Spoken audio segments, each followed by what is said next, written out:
Saviez-vous que certaines méduses sont immortelles et comment elles font pour vous piquer? Si vous voulez le savoir, n'hésitez pas à liker et à vous abonner, et c'est parti.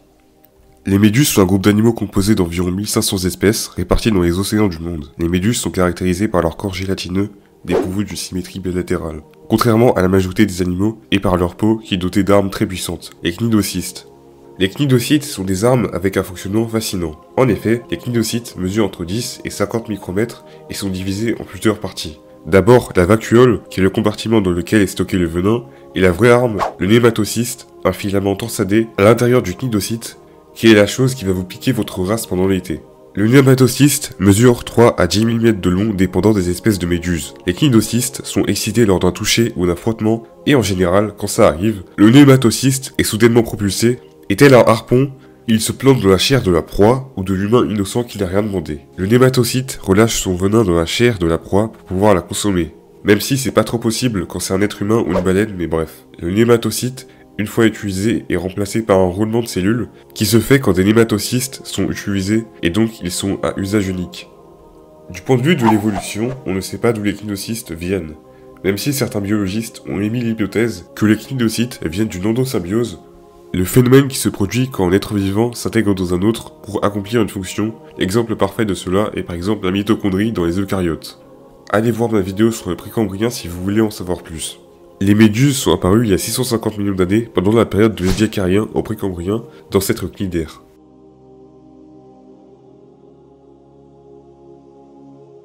L'anatomie des méduses est basée, contrairement à la plupart des animaux, sur une symétrie radiale. Le corps d'une méduse est composé d'une ombrelle, qui est la partie supérieure très facilement reconnaissable de la méduse, des tentacules qui sont la partie urticante, et qui sont minimum 4 sur une méduse. Entre ces tentacules se trouve la cavité buccale, pour recueillir le plancton et dévorer les proies foudroyées par les nématocystes. Le corps de la méduse est composé de 95 à 98% de matière aqueuse et de 2 à 5% de masse sèche. En fait, le corps de la méduse est composé en majorité d'une substance appelée mésogelée, composée à 98% d'eau et d'à peu près 2 à 3% de collagène et de cellules souches indifférenciées. Les méduses, aussi bêtes qu'elles pourraient paraître, ont une sorte de système nerveux, sous forme de ganglions nerveux répartis dans son ombrelle, dont les fonctions sont variées. Par exemple, assurer les pulsations de l'ombrelle pour le déplacement dans l'océan, et organiser la perception de l'environnement à l'aide d'ocelles, qui sont des yeux très primitifs et à l'aide de récepteurs chimiques. Lorsque la méduse attrape une proie, la proie, si elle n'est pas du plancton, poisson, crustacés, etc., elle est tractée jusqu'à l'orifice buccal par les tentacules de la méduse. Ensuite, la digestion prend quelques minutes à quelques heures, avant que la méduse ne rejette les déchets, toujours par l'orifice buccal, donc techniquement, les méduses chient par la bouche.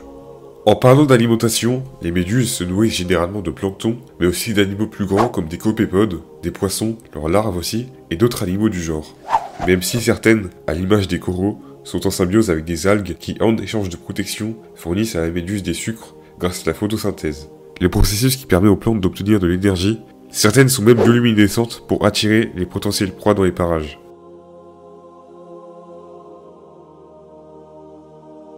En fait, j'ai un peu menti dans cette vidéo, car la méduse n'est qu'un seul stade dans la vie de l'organisme complexe dont fait partie la méduse. En effet, l'histoire de l'organisme qui est la méduse et ses différents stades de vie commence avec une petite larve, la planula, qui est libre de mouvement. Quand cette larve trouve un substrat où elle s'implante, elle passe au prochain stade de sa vie, le polype. Un stade de vie que les méduses ont en commun avec les coraux. Le stade de polype peut durer très longtemps, jusqu'à 50 ans. Les polypes se nourrissent de petits poissons et de crustacés. Au fil de leur développement, les polypes développent des étages de méduses sur eux, étant prêts à les relâcher au moindre stress. En fait, les méduses ne sont que le stade reproductif du polype, ayant l'immense avantage de pouvoir se déplacer au gré des courants. Car quand le polype relâche ses méduses, elles ont une durée de vie beaucoup plus courte que celle des polypes, allant de quelques jours à 2 ans. Le stade mobile de la méduse se reproduit en dédiant toutes les ressources acquises à la production de cellules sexuelles, ovules pour les femelles et spermatozoïdes pour les mâles. Quand elles sont prêtes, elle les relâche par millions dans l'eau, assurant ainsi la prolifération de la génération suivante de méduses et de polypes dans le magnifique océan. Bien évidemment, les méduses ne passent pas toute leur vie seules, mais ont des symbiotes, qui peuvent être des crustacés, des mollusques ou des petits poissons, qui vivent en général dans leurs tentacules, étant protégés des cnidocytes par du mucus protecteur. Mais certains fous parasitent carrément les méduses, comme des isopodes ou des bananes. De toute façon, vous savez que les crustacés sont des fous si vous avez regardé ma vidéo sur le sujet. Les méduses ont aussi de nombreux prédateurs assez fous pour les manger, malgré leur kidocystes, par exemple les tortues luttes, les albatros, les thons, les requins et plein d'autres animaux. Mais la présence de ces prédateurs ne suffit pas toujours pour réguler la population des méduses. En témoignent les fréquents épisodes de pullulation des méduses dans les océans, allant jusqu'à remplir les océans de méduses par millions. Ce qui pose souvent problème avec notre espèce, car ces méduses, en envahissant les eaux, peuvent perturber le fonctionnement de certaines machines, par exemple les usines de désalinisation ou le refroidissement des centrales nucléaires.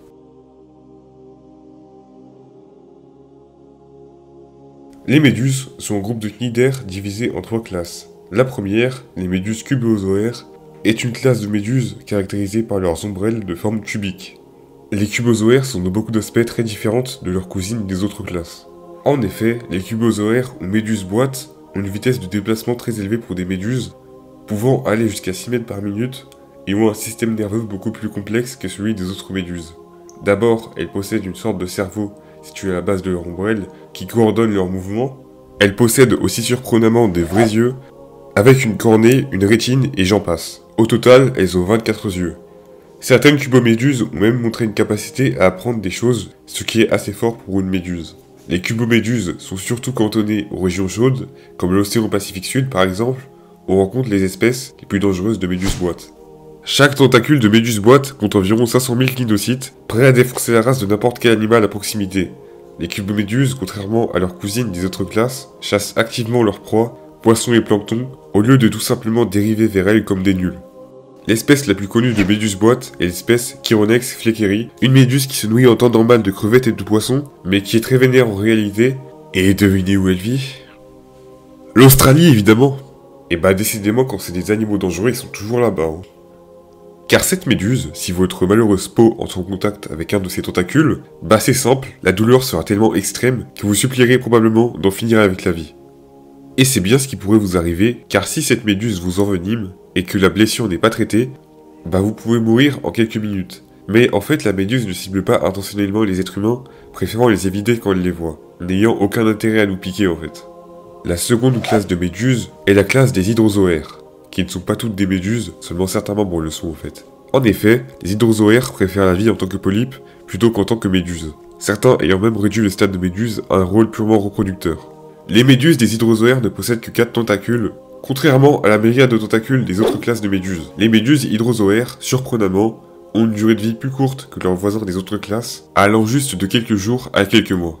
L'espèce la plus mythique d'hydrozoaires est sans doute l'espèce Turritopsis nutricula. En effet, cette petite méduse d'environ 5 mm de long a la particularité dans des conditions de stress ou de danger de revenir au stade larvaire. Oui, vous avez bien entendu, cette méduse peut littéralement redevenir juvénile et est donc techniquement immortelle. Cette méduse vit dans la mer des Caraïbes où elle prolifère et se répartit de plus en plus dans le monde. Passons à la dernière classe de méduses dont on va parler, les scyphozoaires, un groupe qui comprend les plus grandes méduses connues. Elles se trouvent dans tous les océans du monde et sont absentes de l'eau douce. Ces espèces, contrairement aux hydrozoaires, favorisent la phase méduse à la phase polype. La plus grande espèce de méduse fait partie des scyphozoaires, c'est la méduse à crinière de lion ou de façon un peu moins glamour, Cyanea capillata. Cette méduse, qui vit dans les océans et mers froids, comme l'océan Arctique, l'océan Atlantique, le Pacifique Nord, la Manche et la mer Baltique, où elle se nourrit de proies comme des poissons, des crustacés et même d'autres méduses. Curieusement, cette méduse est solitaire, apparaissant rarement en groupe. Mais la chose qu'on remarque le plus à propos de cette méduse est sans doute sa taille. En effet, cette méduse possède une ombrelle de 2,50 m de diamètre et des centaines d'immenses tentacules de 30 mètres de long. Mais heureusement, les tentacules de cette méduse en cas de piqûre ne posent probablement pas de danger, mais bon, vous risquez pas de la rencontrer souvent vu sa taille. Enfin voilà, c'était mon Dibulata, j'espère que vous aurez aimé cette vidéo, et si c'est le cas, n'hésitez pas à liker, à vous abonner, et à regarder la vidéo qui va s'afficher juste là.